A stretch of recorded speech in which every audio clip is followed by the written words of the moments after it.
Olá, queridos, a paz do Senhor. Eu sou o pastor Anderson Silva. Estamos na nossa Academia de Pregadores, nas lições bíblicas de Escola Dominical, currículo dos adultos.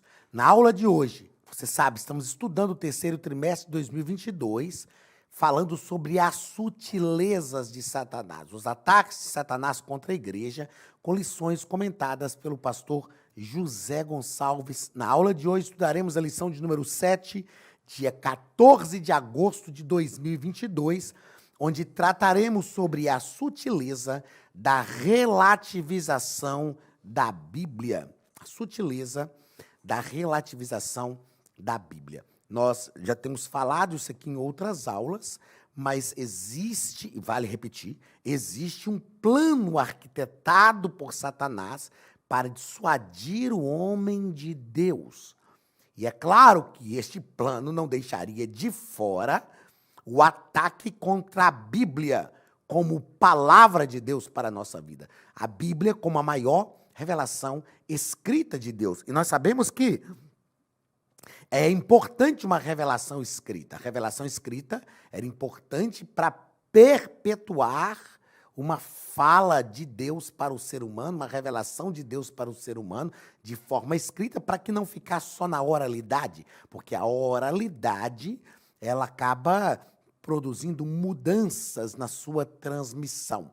Através da revelação escrita de Deus, nós temos uma linha mais fidedigna desta revelação. Por isso, é realmente importante a revelação escrita de Deus. A palavra de Deus, a Bíblia Sagrada, é a grande revelação escrita de Deus ao ser humano. A Bíblia, é claro que é um livro, mas ela é também a palavra de Deus. Em bibliologia, nós estudamos a Bíblia como livro, mas estudamos a Bíblia também como palavra de Deus. Ela é um compêndio de livros, na verdade. São 39 livros, é um compêndio literário. Cada escritor, com a sua cultura, com a sua visão, com a sua formação, escreveu, cerca de 40 escritores escreveram no período entre 1.300 e 1.500, 1.600 anos, aliás, 1.400, né? Alguns falam entre 1.500 e 1.600, mas 1.400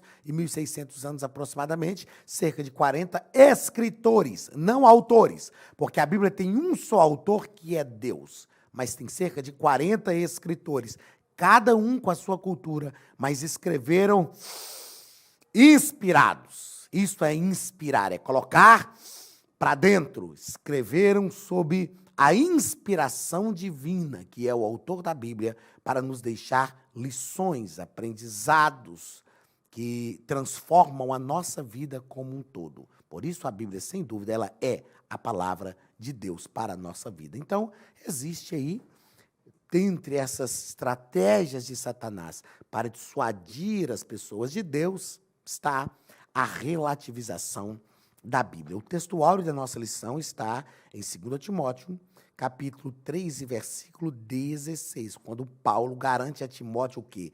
Toda a escritura divinamente inspirada é proveitosa para ensinar, para redarguir, para corrigir, para instruir em justiça.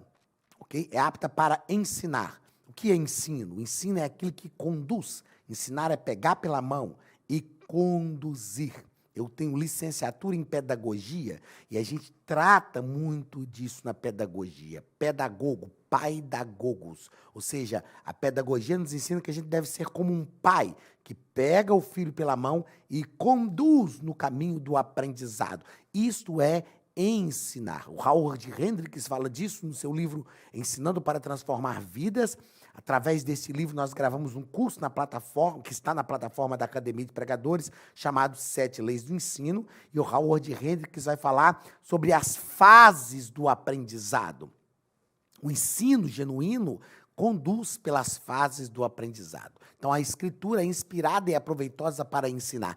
Redarguir. Redarguir é diferente de exortar. Exortar é falar sobre o erro que a pessoa cometeu, a consequência do erro e o caminho que ela tem que trilhar para se afastar do erro. Isso é exortar, mas isso acontece depois que o erro acontece. Redarguir é um ensino quase que exortativo, que mostra também o erro que a pessoa pode cometer, as consequências que ela pode colher, mas o redarguir ocorre antes que o erro aconteça, para que a pessoa não cometa o erro. Corrigir, fazer correções, realinhar condutas, corrigir é isso, é realinhar uma conduta. Para instruir, a instrução, é colocar dentro. A instrução é aquilo que projeta a pessoa dentro de princípios. E aqui instruir em justiça. Justiça divina. Não é justiça punitiva. É justiça que justifica. Justiça instrutiva. Instruir é colocar a pessoa dentro. É fazer a pessoa mergulhar. Paulo está ensinando isso para Timóteo. E Paulo está garantindo que toda a Escritura é divinamente inspirada. Nós aprendemos em bibliologia sobre a inspiração verbal e plenária, que é a verdadeira teoria da inspiração bíblica. Verdade prática. A Bíblia é a inspirada, a inerrante e a infalível palavra de Deus. Por isso, não podemos relativizá-la. A Bíblia é isso. A Bíblia é inspirada, infalível e inerrante. Inspirada, inerrante e infalível. Inspirada.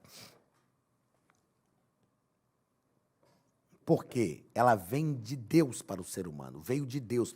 Deus inspirou, colocou dentro do ser humano a sua inspiração. A inspiração não é o sopro de Deus, é a bafejada de Deus, o hálito de Deus. Bafejada para nós sempre tem ideia de bafo, de mau hálito, de mau cheiro. Mas bafejada aqui como essência. É o hálito de Deus que foi colocado nos escritores e eles exteriorizaram essa inspiração conforme a sua cultura. Ela é inerrante porque a Bíblia não contém erros doutrinários, erros na sua mensagem. A gente pode, às vezes, pegar o texto bíblico e encontrar um erro literário, um erro gráfico, por exemplo. A gente pode encontrar na palavra de Deus algumas afirmações que são pseudo-afirmações científicas, são descrições científicas e que, naquele tempo, o escritor tinha uma visão que não é a verdadeira visão científica hoje. Como, por exemplo, quando o escritor do livro de Josué diz que Josué orou e o sol parou. E a gente sabe que não foi o sol que parou, foi a terra que parou o seu movimento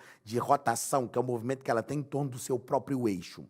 A gente sabe disso. Mas aquela era a visão do escritor ao escrever. Só que a Bíblia não tem como objetivo fazer a defesa ou a narrativa de fatos científicos. O que o escritor está falando ali é que Deus prolongou o dia para que Josué tivesse uma vitória. Então, não é que tem um erro ali. Ali tem a expressão da visão do escritor sobre tudo que o escritor está fazendo. Aí o estudo de hermenêutica vai nos ajudar nesse aspecto. O que o escritor está fazendo é fazer uma descrição do milagre que Deus fez ao prolongar o dia. E nisso não há erros. Então, a Bíblia é inerrante e ela é infalível, porque ela não falha. Ela tem o poder de cumprimento.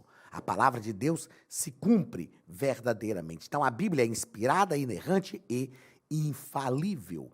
Palavra-chave, relativização. Nós vamos entender isso aqui, daqui a pouquinho eu vou falar sobre a transição da era pré-moderna para a era moderna para a era pós-moderna. Vamos falar disso aqui de forma rápida, mas de pré-modernismo, modernismo e pós-modernismo, para a gente entender esse processo de relativização de ideias que envolveu o mundo e que a gente está sofrendo hoje em todos os âmbitos, não só na relativização da Bíblia, mas a relativização de todos os valores que não podem ser relativizados. E nós não podemos aceitar essa relativização.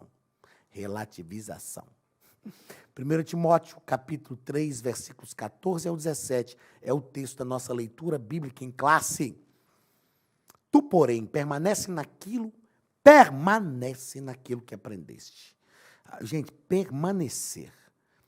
Perseverar. A Bíblia fala em Atos 2,42 que a igreja primitiva perseverava na doutrina dos apóstolos. Nós precisamos permanecer, perseverar. Tu, porém, permanece naquilo que aprendeste e de que foste inteirado, sabendo de quem o tens aprendido, e que desde a tua meninice sabes as sagradas letras que podem fazer-te sábio para a salvação pela fé que há em Cristo Jesus. Toda a Escritura, divinamente inspirada, é proveitosa para ensinar, para redarguir, para corrigir, para instruir em justiça, para que, olha qual é o objetivo, para que o homem de Deus seja perfeito e perfeitamente instruído ou habilitado. Tem uma versão que diz habilitado, tem habilidades, desenvolva habilidades, seja hábil para toda boa obra. Olha, não é só para ser crente, é para toda boa obra. Então, a Bíblia é capaz de nos habilitar para tudo, para toda boa obra, para todas as situações da nossa vida. A Bíblia produz as habilidades necessárias. Irmãos, a Bíblia é magnífica. A Bíblia é o livro mais magnífico de todos os tempos. Repito o que eu disse aqui, me parece na aula passada, que eu já repito isso desde 2, 3 trimestres atrás. A Bíblia não é coisa de crente. A Bíblia é coisa de gente. A Bíblia é para você que é gente. Ai, mas eu não sou crente. Mas é para você, você é gente. Então a Bíblia é para você. A Bíblia é para melhorar a sua vida, para direcionar a sua vida, para te instruir para obras boas. Nós lemos aqui agora, para toda boa obra. Então a Bíblia não é coisa de crente. A Bíblia é coisa de gente. Primeiro ponto da nossa lição, a Bíblia e o espírito desta era. Primeiro parágrafo, desconstrução. Nós sempre ouvimos que vivemos na era do vazio. A era do vazio. Pós-verdade. O fim das certezas. Cultura líquida ou ainda desconstrução. São termos que hoje nós temos ouvido. Era do vazio, pós-verdade, fim das certezas, cultura líquida, desconstrução. Meus queridos, nós estamos vivendo numa época de muita informação. Informação. Eu disse aqui numa outra aula, parece que na lição de jovens. Informação. Nós vivemos uma geração que tem muita informação, mas quase nenhum conhecimento. Augusto Cury fala sobre isso. A síndrome do pensamento acelerado. De acordo com Augusto Cury, um psicólogo magnífico, que se converteu ao cristianismo porque começou a estudar Jesus para combater. E ele começou a estudar a psicologia de Jesus, aí se encantou com Jesus, se converteu ao cristianismo. O Augusto Cury fala o seguinte: uma criança entre 7 e 9 anos de idade hoje tem mais informação do que os grandes imperadores da antiguidade, mais informações do que Alexandre o Grande. Nós vimos um bombardeio de informações. E ele afirma, e é verdade, a nossa mente não foi feita para pensar tanta coisa como informações que nós estamos recebendo. Não foi feito para pensar tanta coisa assim. E isso tem trago um problema chamado síndrome do pensamento acelerado. E a geração de hoje, por ter muita informação, acha que tem conhecimento, mas não tem. Porque o conhecimento verdadeiro é o conhecimento que é transformador. É o conhecimento com o qual nós conseguimos transformar a nossa vida e transformar a realidade e para melhor. Porque transformar para pior não precisa nem ter conhecimento, mas transformar para melhor. Nós estamos vivendo este tempo de cultura líquida, de desconstrução, o fim das incertezas. E este tempo foi inaugurado pelo pós-modernismo. É um momento também denominado de pós-modernismo. Veja só, o mundo está separado, a história mundial está separada por 3 grandes momentos. pré-modernismo, modernismo e pós-modernismo. Pré-modernismo era a era dominada pelo sagrado. O sagrado é que pensava todas as coisas, é que respondia todas as coisas. A teologia era a mãe de todas as ciências. O clero é que detinha todo o conhecimento. A era pré-moderna era a igreja que ditava as regras. Era o clero que dava todas as respostas. Só que guerras aconteceram, promovidos até pela instituição, igreja. É só estudar o período das trevas. Justo Gonzalez escreve sobre a história da Igreja Católica Romana, que era uma igreja só, não havia ainda a igreja protestante, a igreja se desviou. E Justo Gonzalez chama isso de período das trevas. Foi um período de 1000 anos terrível. Lá por volta do ano de 1500, início do século XV, surge um movimento chamado Iluminismo. Esse movimento surgiu na Europa. E esse movimento chamou-se Iluminismo porque trouxe a ideia de que a mente do ser humano começou a ser iluminada. E o ser humano começou a questionar, dizendo o seguinte: puxa vida, a gente responde tudo pelo sagrado, mas o sagrado não está resolvendo a nossa vida. Quantas guerras, quantas mortes, quantos problemas. Então vamos começar a pensar, gente. Vamos começar a raciocinar. Dentro do iluminismo aconteceu um movimento chamado racionalismo, que foi bom para a ciência, foi bom para a evolução científica. Só que nesse movimento do iluminismo e o racionalismo, nós tivemos um enfraquecimento da fé. As pessoas pararam de responder as coisas só pelo sagrado e começaram, então, a raciocinar. Aí, o modernismo, que é essa inauguração do século XV para cá, começou a dizer o seguinte: não, tudo bem, existe o sagrado, mas existe também o secular. E houve uma ênfase no secular e uma diminuição do sagrado. Por volta de 1952, aconteceu um movimento chamado de pós-modernismo. O que foi o pós-modernismo? Foi a revolução que aconteceu nas sociedades avançadas, envolvendo as artes, envolvendo as ciências. No pós-modernismo, o ser humano começou a pensar e dizer o seguinte: não, tudo bem que o modernismo disse que existia o sagrado, mas existia o secular. E o modernismo enfatizou o secular e teve uma diminuição do sagrado. Para nós, os pós-modernos, não existe nem mais o sagrado nem o secular, agora só existe a realidade. E o modernismo enfatizou a realidade. E o secular, que já estava... aliás, o sagrado que estava sendo desconstruído, deixa de existir, existe só agora a realidade. Então, olha, nós vamos tratar com essa nossa realidade. E a realidade para o pós-modernismo é relativizada. Relativizada. Ou seja, não existem verdades absolutas. O que é verdade para você pode não ser verdade para mim. A verdade depende do julgamento de quem está julgando. Isso é terrível. Isso foi terrível, trouxe um impacto muito grande para a fé, mas aconteceu nas sociedades avançadas e foi chegando, e hoje nós vivemos no mundo inteiro o pós-modernismo, que é essa cultura líquida, esse fim das certezas, a era do vazio, a desconstrução de todas as coisas. Então, nós passamos por um processo de relativização de tudo. Relativização científica, relativização de valores, relativização da família, relativização. Na verdade, o que importa é aquilo que eu penso. Na verdade, o que importa é a minha realidade. Nós sabemos que o mundo não é bem assim. E nós, então, sofremos um processo de relativização das Escrituras. A isso nós damos o nome, como diz no segundo parágrafo, o relativismo.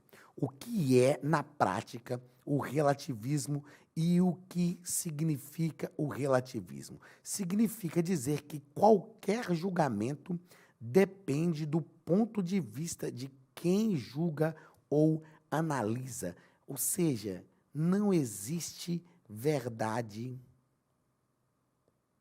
Isso aqui é uma mentira, tá? absoluta. A gente sabe que existem verdades absolutas em todos os aspectos. Existem verdades que são verdades absolutas, mas para o pós-modernismo, não existe verdade absoluta. E existe. É como se a pessoa chegasse aqui para mim e dissesse, não, antes, você escreveu de vermelho e fez um X com a preta, mas esse vermelho para mim não é vermelho, esse vermelho para mim é azul. Olha você ver como parece azul. Não, isso é azul. Isso é azul, o vermelho para mim é azul. E esse preto aí não é preto, esse preto aí é amarelo. Acabou. E eu sou obrigado a dizer para a pessoa, não é que você está certo? Olha, não é vermelho. Eu pensei que tinha escrito de vermelho, escrevi foi de azul. Rapaz, eu pensei que tinha feito um X com preto e não é amarelo. Você está certo. Não existe isso, gente.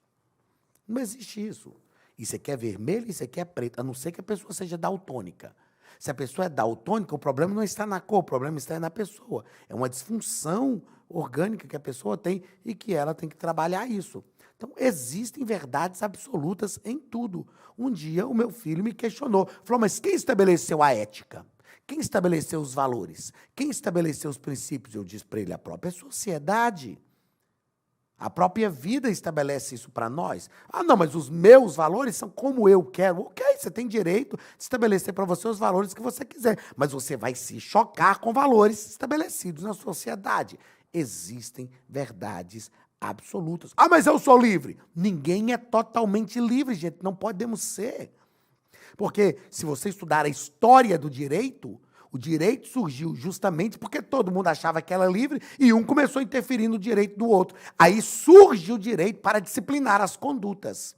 Olha, isso já aconteceu, nós já experimentamos isso, já sabemos que isso não dá certo. Então, ninguém é totalmente livre. Nós precisamos entender essa dinâmica da nossa vida. E é simples, é fácil, é muito melhor assim. Olá, queridos alunos e alunas da Academia de Pregadores, que bom ter você conosco neste momento tão especial. Estamos aqui para apresentar a nova plataforma da Academia de Pregadores, que foi construída ao longo dos últimos meses com muito carinho, um grande investimento, para levar até você não somente um conteúdo de excelência, mas também tecnologia de ponta. Veja comigo. Os cursos estão organizados por trilhas na página principal. Aqui você encontra sugestões, lançamentos, temas específicos e outras categorias.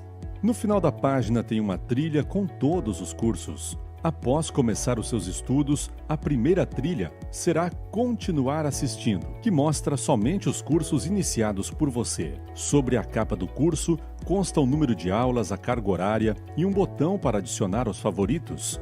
Nesta seta, você pode expandir e ver um vídeo de introdução. Para fazer login, clique no avatar no canto superior direito e insira o seu e-mail e senha usados no cadastro. Caso tenha esquecido a senha, é só clicar neste link, preencher o e-mail cadastrado e a senha será enviada. No canto superior esquerdo fica o novo menu do portal. Ao abrir um curso pela primeira vez, você vê as informações do curso e do professor. E na lateral, ou logo abaixo, se for no celular, está a lista de módulos e aulas. Algumas aulas iniciais podem ser grátis e qualquer pessoa que fizer um cadastro rápido pode assistir. Após se matricular, aqui você vê as aulas concluídas, aulas liberadas ou agendadas. Você pode adicionar os favoritos, dar uma nota ao curso e acompanhar o seu progresso. E se você sair do curso e retornar depois, o sistema vai abrir exatamente a última aula assistida. Se estiver no computador, use esta seta para ampliar a tela. Logo abaixo da videoaula você encontra os links para baixar anexos, como áudio e apostilas. E neste campo em branco, pode fazer as suas anotações enquanto assiste. Depois é só imprimir ou salvar. Quando terminar o curso, clique no botão Emitir meu certificado e ele será gerado automaticamente no mesmo instante e sem custo. Clicando no avatar, você tem acesso ao seu perfil e histórico de pagamento. Em Meus Cartões, pode adicionar um novo cartão de crédito para fazer o pagamento do seu plano. Se você já era nosso aluno e seu cartão não aparece aqui, adicione um cartão na nova plataforma. Então aproveite as novidades e clique em Assine Agora. Escolha um dos planos. Venha para a Academia de Pregadores, a maior escola bíblica online do Brasil.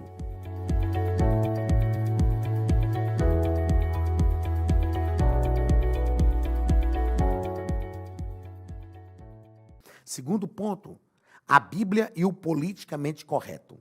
Primeiro parágrafo, a criação de uma nova narrativa. O que é essa criação de uma nova narrativa?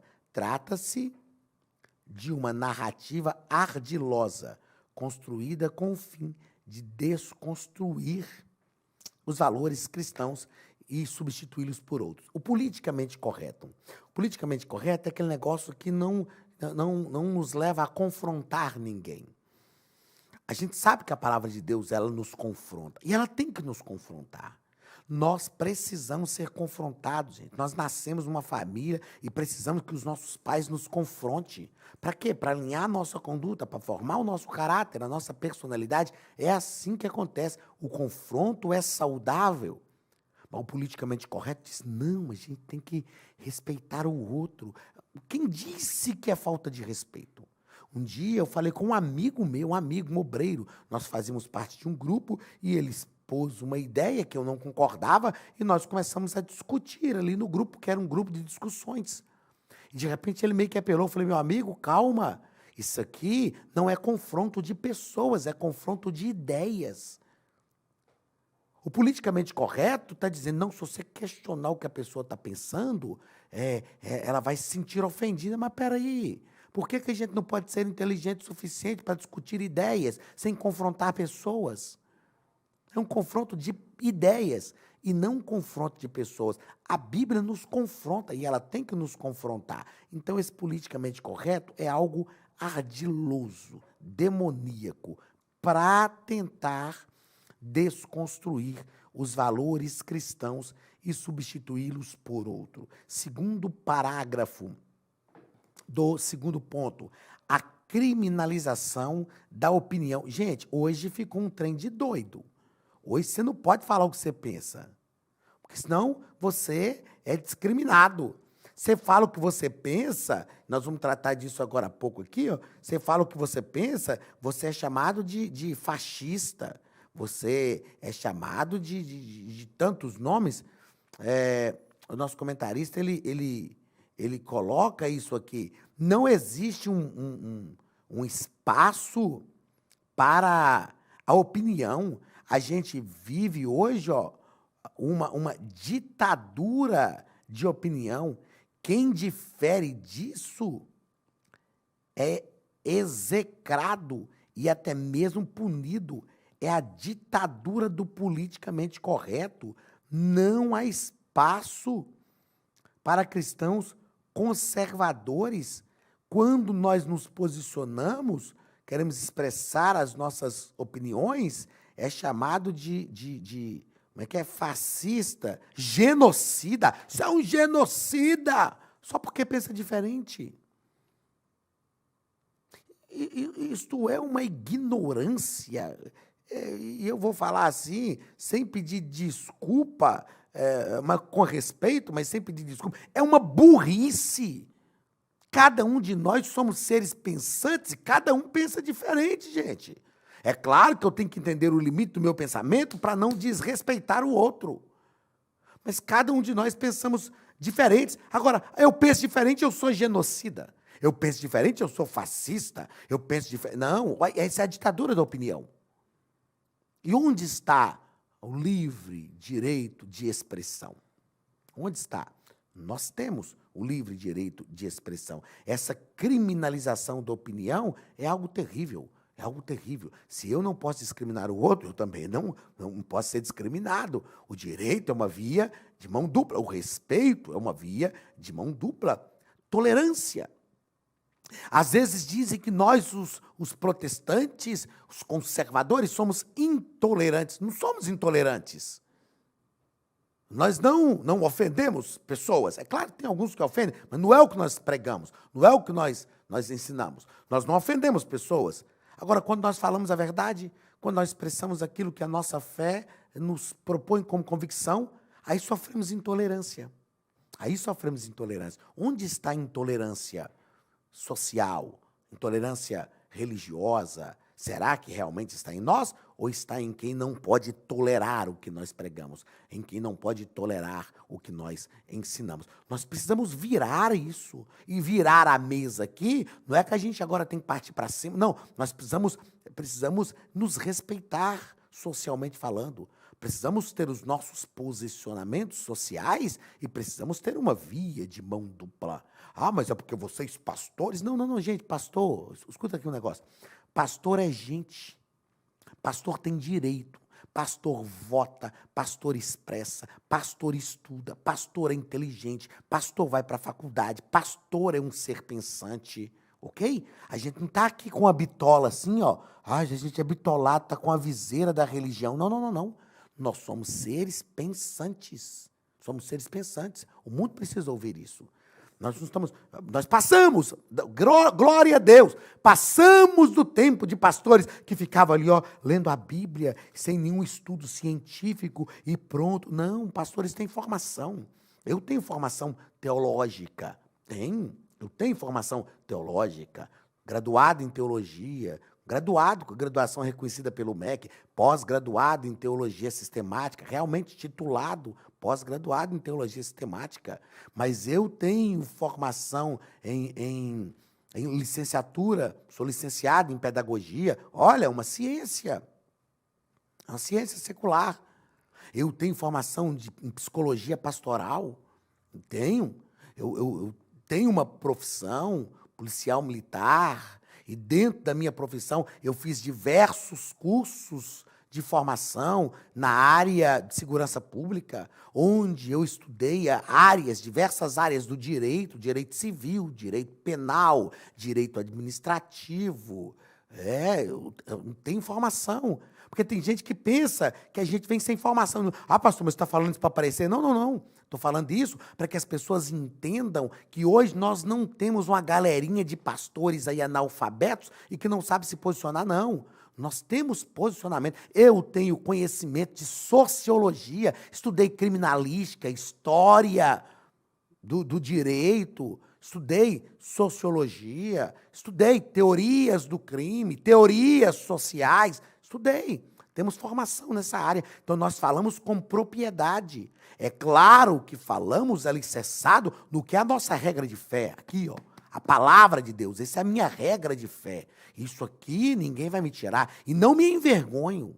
Não me envergonho de dizer, tem formação bíblica, teológica, formação secular, mas sou crente e pentecostal, de falar língua estranha, de crer na atualidade dos dons espirituais. É isso aí.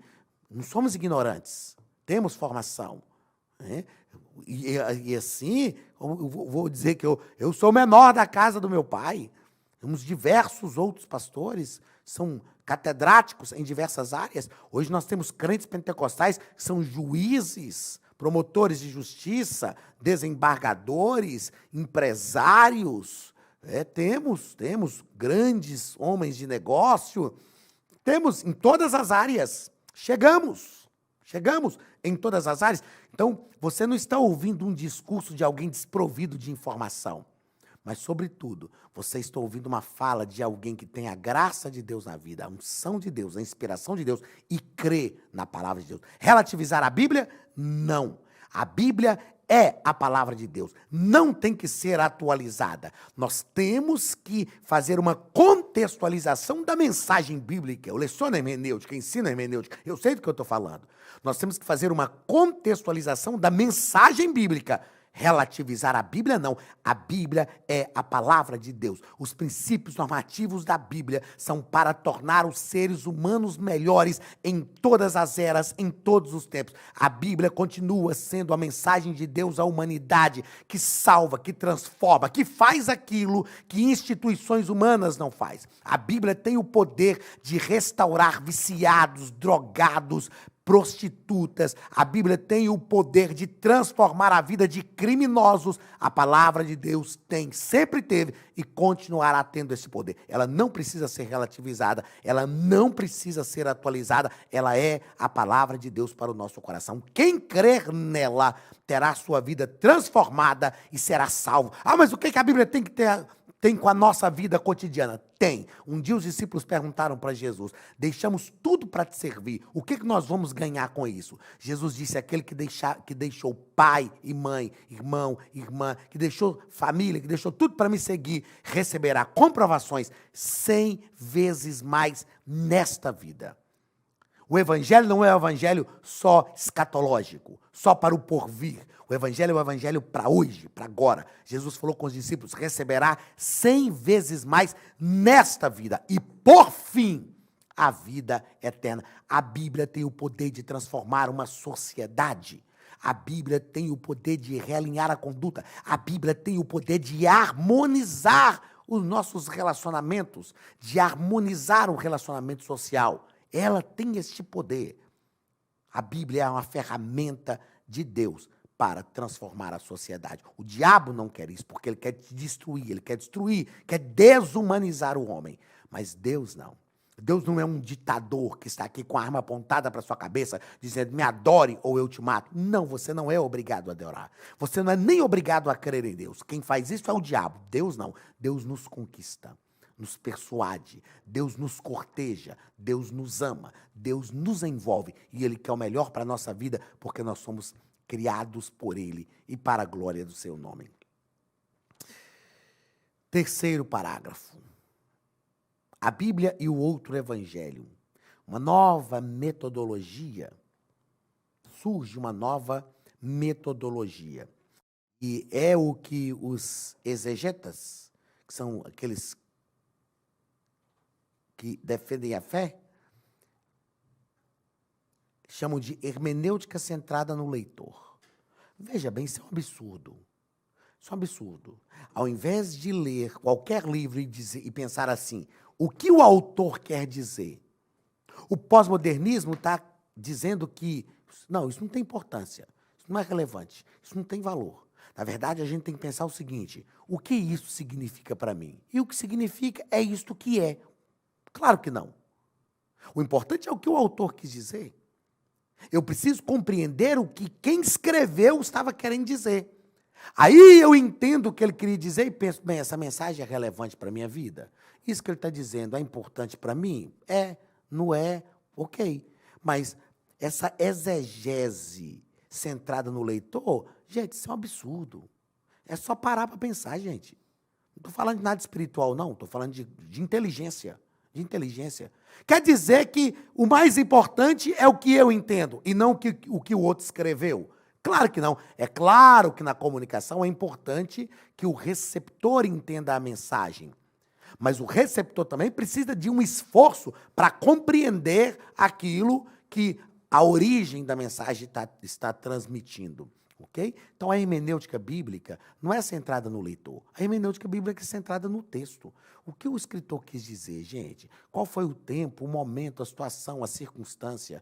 Qual o contexto político, econômico, religioso, social, geográfico, espiritual que ele vivia? Vamos entender isso? Ah, tá, aqui tem a mensagem. Agora, essa mensagem é importante para mim? Ah, não sei. Então, vamos analisar se a mensagem é importante para mim. Aí eu vou aplicar a mensagem à minha realidade. Pronto, contextualizei a mensagem. Isso sim. Aí surgem novas teologias que surgem, que na verdade não são teologias, né? Essas novas teologias são essa falácia, essa mentira do texto centrado no indivíduo. Então, aí vem, os relacionamentos homoafetivos são vistos a partir da perspectiva da denominada teologia inclusiva. Sabe o que é teologia inclusiva? Não é a teologia que fala vem como estás e continua do jeito que quer, não. A teologia da Bíblia é inclusiva. Jesus mesmo falou: eu vim buscar e salvar o que se havia perdido. Agora você veio, aprendei de mim que sou manso e humilde de coração, encontrareis descanso para as vossas almas, tomai sobre vós o meu jugo, porque o meu jugo é suave e o meu fardo é leve. Tomai sobre vós, você está comprometido agora. A Bíblia tem que ser inclusiva, mas a teologia não pode ser inclusiva, vem como está e fica do jeito que quer. Não, não, não, não. Não é assim. É dentro dessa nova perspectiva, desculpa, vamos lá. É dentro dessa nova perspectiva que se faz apologia ao evangelho social, ecumênico e homoafetivo. O evangelho, ele tem que envolver a vida social, mas ele não é social. Paulo falou, ele é poder de Deus para transformar o que crê. Ele é ecumênico, mas não sincrético. O que é ecumenismo? É reunião de pessoas que pensam a mesma coisa, que vivem a mesma fé. Quando é reunião de pessoas que pensam diferente, é sincretismo. Homoafetivo, a Bíblia combate isso aqui. O evangelho não pode apoiar aquilo que a Bíblia combate, não pode de forma alguma. É essa nova configuração teológica. Oh, Jesus, eu tenho que mudar aqui, ó. É essa nova configuração teológica. Está certo? É claro que não. Claro que não está certo. Ó. Qualquer pensamento que destoe deste é considerado fascista, é aqui, ó, homofóbico e discurso de ódio. Só porque eu penso diferente? Só porque eu não concordo com você? Ou só porque você não concorda comigo? Ah, mas isso é agressivo. Não, gente, não é contra a pessoa. É a verdade absoluta que a Bíblia ensina. Pronto, acabou. E é isso. Quarto ponto e último ponto da nossa lição. A Bíblia é sempre atual, palavra de Deus. Eu já falei sobre isso aqui. Primeiro parágrafo, revelada por Deus. Eu falei no início aqui sobre a revelação. A Bíblia é revelada.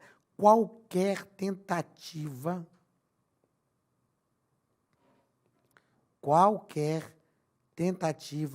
de ressignificar ou de atualizar